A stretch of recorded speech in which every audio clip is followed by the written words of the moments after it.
سلام علیکم دوستان. بیمار امروزی ما بیمار جراحی تکراری هست.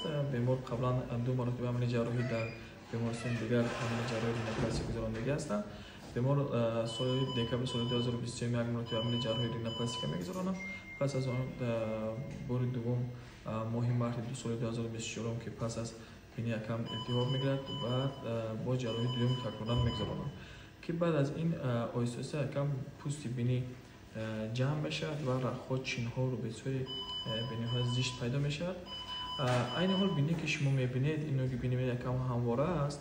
این پس از حدودا 10 مرتبه فیلر که ما پر کرده بودیم تا اینکه هموار شد یکم پوست باز شد اینجاش جمع شده بود. از این حال در نوار نشون میدیم جمع شده بود و خیلی زشت هم شده بود. پس از اینکه 10 بار ما فیلر کردیم بینی یکم پوستش هموار شد، خوبتر شد و این حال که یک سال یک ماه که گذشته است ما قرار کردیم امروز جراحی تکراری بار سوم و بار اول در بیمارستان ما هست انجام دهیم. در نقشه داریم یکم بلندی بینی گرفته شود، بینی جمع شود، نوگی بینی یکم پایین‌تر و در این قسمت باید باشد که این در این قسمت است. این حال در این قسمت باید جا گذار میکنیم و یکم کلومل یعنی که استویکه بینی که بین دو سوراخی بینی جایگیر است.